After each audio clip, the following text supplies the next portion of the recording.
کہ سویڈن کے اندر یہ واقعہ پیش آیا ہے چند دن پہلے کہ وہاں پر قرآن کریم کو جو ہے وہ جلایا گیا ہے. وہاں پر جو ترکی کا جو سفارت خانہ تھا اس کے سامنے آ کے قرآن کریم کے نسخوں کو جو ہے وہ آگ لگائی گئی ہے، جلایا گیا. یہ واقعہ چند دن پہلے پیش ہے، اور اس کی وجہ یہ تھی کہ سویڈن جو نیٹو افواج ہے اس کے اندر وہ شامل ہونا چاہتا ہے اور ترکی اس کی مخالفت کر رہا ہے. اب ترکی چونکہ مسلمان ملک ہے تو انہوں نے اس طریقے سے ان سے بدلہ لینے کی کوشش کی کہ ہم سر عام جو ہے وہ تمہارے کلام کو، تمہارے قرآن کو جلائیں. اس پر بہت بڑا احتجاج ہوا اور پوری دنیا کے اندر مسلمان سراپا احتجاج ہیں، اس پر احتجاج کر رہے ہیں. اور یہ پہلی دفعہ نہیں ہوا، یہ واقعہ پہلی دفعہ نہیں ہو رہا. جب ابھی افغانستان میں دوبارہ طالبان کی حکومت آئی ہے، اس سے پہلے جب اتحادی افواج وہاں پر موجود تھی تو اس وقت بھی اتحادی فوجوں نے قرآن کریم کو افغانستان میں جلایا تھا. وہاں پر بھی ایک دفعہ واقعہ پیش. پھر ایک غالباً امریکہ کا ایک عیسائی تھا، ان کا پادری تھا، تو اس نے بھی قرآن کریم کے نسخے کو آگ لگائی تھی. تو یہ واقعات ہو رہے ہیں اور کئی دفعہ ہوئے ہیں، اور پتہ نہیں آگے کیا ہوگا، اللہ تعالیٰ بہتر جانتے ہیں. لیکن بحیثیت مسلمان ہمارا یہ کام ہے کہ ہم اس کا دفاع کریں. ویسے تو اللہ تعالیٰ نے خود اس کی حفاظت کا ذمہ لیا ہے نا، لیکن کلمہ پڑھنے کی حیثیت سے، مسلمان ہونے کی حیثیت سے، اس قرآن پر ایمان رکھنے کی حیثیت سے ہماری بھی کچھ ذمہ داریاں بنتی ہیں. تو اس لیے آپ کے سامنے یہ گزارش کی گئی کہ یہ واقعہ ہوا ہے، اور ایسے واقعات سے وہ لوگ مسلمانوں کے دلوں سے قرآن کی محبت اور دین کو نکالنا چاہتے ہیں، لیکن وہ پاگل ہیں، وہ پاگل ہیں. وہ یہ سمجھتے ہیں کہ ہم یوں کریں گے تو مسلمان ختم ہو جائیں گے.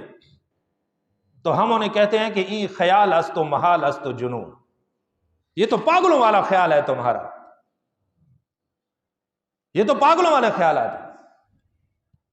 پوری دنیا کے یہودیت کو، پوری دنیا کے عیسائیت کو آج مسلمان سینہ تان کے یہ بات کہہ سکتا ہے کہ تم ہمیں ختم کرنے پر تلے ہوئے ہو، تم ہمیں مٹانا چاہتے ہو، بلکہ تم سمجھتے نہیں ہو، تمہاری کھوپڑی میں ابھی تک یہ بات نہیں آئی ہے، تمہارا وجود ہمارے وجود سے ہے، تمہارا وجود ہمارے وجود سے ہے. ہم ہیں تو تم بھی دنیا میں ہوگے، اگر ہم نہیں ہوں گے تو تم بھی نہیں ہوگے. اور یہ بات میں کوئی خطیبانہ بات نہیں کر رہا، حدیث مبارکہ کے حوالے سے بات کر رہا ہوں. مشہور حدیث ہے نا جی، جس کا مفہوم ہے کہ جب تک ایک اللہ کا نام لینے والا بھی دنیا میں ہوگا تو اس وقت تک قیامت نہیں آئے گی. تو جب تک ایک بھی مسلمان دنیا میں باقی ہے اس وقت تک یہ دنیا کا نظام چلتا رہے گا، کائنات کا نظام میرا رب چلاتا رہے گا. اور جب ایک بھی مسلمان نہیں رہے گا میرا اللہ اس پورے کائنات کے نظام کو لپیٹ دے گا، ختم کر دے گا. تو اس لیے ہم کہتے ہیں کہ تم نے ہمارے دین کا مطالعہ تو کیا ہے، قرآن کو پڑھا ہے، ہماری شریعت کو پڑھا ہے، لیکن یہ حدیث تمہیں نے نہیں پڑھی. تمہارا وجود تو ہمارے وجود سے ہے، ہم ہیں تو تم ہو، اگر ہم نہیں رہیں گے تو تم بھی نہیں رہے گے. اور ایسے حالات میں کرنا کیا ہے؟ آخری بات میں عرض کرتا ہوں، جب ایسے فتنے کا دور ہو تو حضور علیہ الصلاۃ والسلام نے ہماری کیا رہنمائی فرمائی ہے؟ حضور علیہ الصلاۃ والسلام نے 3 کام ارشاد فرمائے ہیں کہ ایسے زمانے میں 3 کام تمہیں زیادہ کرنے ہیں. پہلا کام، اپنی زبان کو کنٹرول میں رکھنا ہے، قابو میں رکھنا ہے. زبان تمہاری غلط استعمال نہیں ہونی چاہیے، اس کا صحیح استعمال ہونا چاہیے. اور دوسری بات جو حضور علیہ الصلاۃ والسلام نے فرمائی ہے کہ زیادہ وقت اپنے گھروں کے اندر گزارا کرو.